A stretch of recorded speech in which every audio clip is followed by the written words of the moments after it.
Hello everyone, welcome back to Planet Coaster and welcome back to Hex for Legend of the Towers. I know it's been quite a while since I've actually done a video on Hex. I believe December was the last episode of Hex. Of course, since then I did my live stream where I built that turret tower and the wall that you see just there. And in this episode we are going to be doing the clock tower, which stands right at the end of the towers. Really, it's at the far end of the towers. It overlooks Cloud Cuckoo Land and the dungeons, and well, actually it's not Cloud Cuckoo Land anymore, is it? It's Walliams World. So it overlooks Walliams World, the dungeons, Dark Forest, and of course Fountain Square.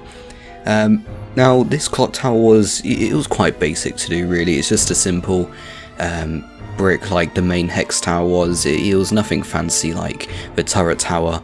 It was relatively simple to do, to be honest. In terms of what was I talking about? What I'm doing right now is I'm actually building, the main tower. Now I believe I do go back and change this because this ends up being too big. It's too thick. Basically, it's like it does fit the outlines, but I think I did the outlines a little bit wrong. Yeah, there you go. I'm changing it now. I just realised that it's too big. It's not that wide, so I needed to make it a bit more thin, which I am, of course, doing right now. And yeah, like I said, it's a relatively simple thing to do. I think this technique of placing wooden pillars or the concrete pillars on top of each other and like bricks, I think works a lot better than just using the solid walls and just putting the roof tiles over like I did with the previous version of Hex before all that got deleted. It looks a lot better in my opinion, and I think it definitely adds a lot more detail as well, and it doesn't look messy, if you get what I mean, because real life Hex doesn't look messy. It still looks quite grand. It's been sitting there for about 150, more than 150 years, somewhere around that time frame, and whilst it's been there for so long, it still looks quite grand. It still looks well kept. It's not really messy or anything, which is what the previous Hex recreation looks like. So I'm really glad of how this version is coming out. So I've done the main sort of tower structure now, and now I'm just doing the roofing of it. Well, not the roofing, because it doesn't really have a roof. The turrets on it. Are they called turrets? What are they actually called? I got confused in live stream as well on what the the rectangle things that go on top of the tower is called, because they're not turrets. I don't think they're called turrets. I have no idea, to be honest. I'll just Google it after I've finished this video. But yeah, putting the concrete column base on there and then copy and pasting over the roof tiles to add some sort of support to that concrete column base. Now this was actually quite relatively simple to do. Like I said, the main tower structure, you just copy and paste it over from the actual main entrance tower, the armory tower. Is it called the armory tower? Because the queue line's called the armory, so I don't know whether to call it the armory tower or anything. I don't know. Let's talk about something else now. Let's talk about what's happening in terms of theme parks around. Of course, a lot of countries here in Europe are on lockdown. Of course, UK is now on lockdown from yesterday. That's what Boris Johnson announced on his broadcast. And I honestly think theme parks are going to be taking a massive battering. The Merlin parks and Blackwell Pleasure Beach and maybe Drayton Manor and Paulins Park will be able to survive this easily.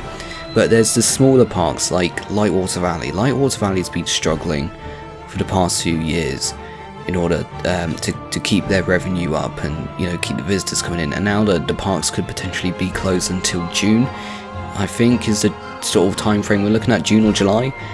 It's really going to take a battering on Lightwater Valley, and parks like Lightwater Valley, whereas they are tiny, they don't really get the visitor numbers. I don't think they're going to survive. You got parks like Wicksteed that do get the same visitor numbers as Lightwater Valley. They're not really that busy at all, and they're quite small in terms of rides lineup. But Wicksteed doesn't operate like that. Wicksteed is a charity park, so they don't really they do operate based on their revenue, but they're non-profit. Wicksteed, they're a charity park, so everything you pay for your ticket, just goes into the park. It's not a profit, which is really, really good. So I don't think Wickseed will be going down that far, but Lightwater Valley will definitely be going down a lot.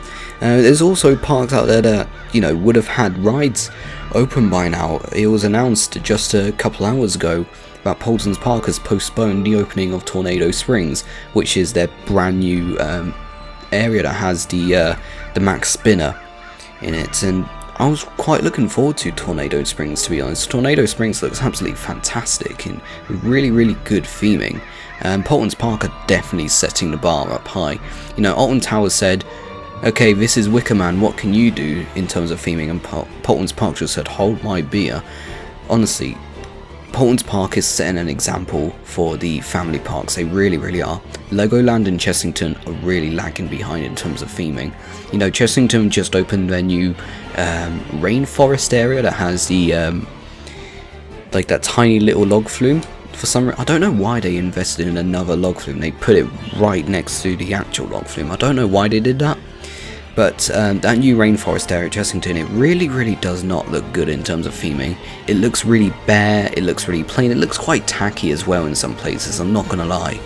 And, you know, considering that has come from a massive corporate park that's owned by the second largest entertainment company in the world, and that's basically been beaten by some little family-owned park in Southampton, and it's just, you know, Chessington and Legoland really need to step up their game.